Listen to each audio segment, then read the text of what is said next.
BJP ಇರಲಿ, ಕಾಂಗ್ರೆಸ್ ಇರಲಿ, JDS ಇರಲಿ, ರಾಜಕಾರಣ ಮಾತಾಡಂಗಿಲ್ಲ. ಇವರೆಲ್ಲರೂ ಒಂದೇ ಅದ. ಫ್ಯಾಕ್ಟ್ರಿನ ಇರೋದು. ನಾವು ಅದಕ್ಕಾಗಿ ಜಿಲ್ಲಾ ಉಸ್ತುವಾರಿ ಸಚಿವರು ಫ್ಯಾಕ್ಟ್ರಿನ ಮೊದಲು ಬಂದ್ ಮಾಡಿವಿ.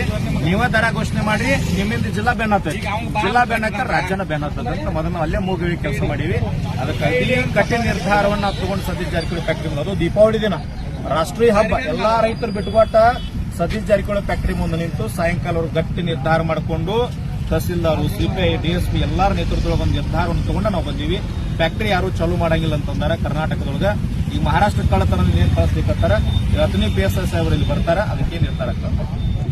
ಈ ಕಾರ್ಖಾನೆ ಚಾಲೂ ಮಾಡ್ರಿ ಅಂತ ಎಲ್ಲಾ ಕಾರ್ಖಾನೆಯವ್ರಿಗೆ ಹೇಳಿ ಮತ್ತೆ ಏನ್ ಮಾಡತ್ತಾರ, ಫ್ಯಾಕ್ಟ್ರಿ ಅವರು ಬಂಡ್ತನ ಮಾಡಂತಾರ. ಮೊನ್ನೆ ನಾವ್ ಏನ್ ಮಾಡಿವಿ, ಎಲ್ಲಾ ಫ್ಯಾಕ್ಟ್ರಿಗಳು ಬಂದ್ ಮಾಡ್ರಿ ಅಂತೇಳಿ ನಮ್ಮ ರಾಜ್ಯಾಧ್ಯಕ್ಷರು, ಅಥಣಿ ತಾಲೂಕು, ರಾಯಬಾಗ್ ತಾಲೂಕು ಎಲ್ಲಾ ತಾಲೂಕಾಧ್ಯಕ್ಷರ ನೇತೃತ್ವದೊಳಗ ಎಲ್ಲಾ ಫ್ಯಾಕ್ಟ್ರಿ 3 ದಿನ ದೀಪಾವಳಿ ಹಬ್ಬ ಮಾಡ್ತಾ ನಾವು ಮನವಿ ಕೊಟ್ಟಿವಿ. ಎಲ್ಲಾ ಫ್ಯಾಕ್ಟ್ರಿ ಮೊನ್ನೆ ನಾವು ಜಿಲ್ಲಾ ಉಸ್ತುವಾರಿ ಸಚಿವರಾಗಿರ್ತಕ್ಕಂಥ ಸತೀಶ್ ಜಾರಕಿಹೊಳಿ ಫ್ಯಾಕ್ಟ್ರಿಗೆ 2,000 ರೈತರನ್ನು ಕರ್ಕೊಂಡು ಹೋಗಿ ಫ್ಯಾಕ್ಟ್ರಿ ಬಂದ್ ಮಾಡಿ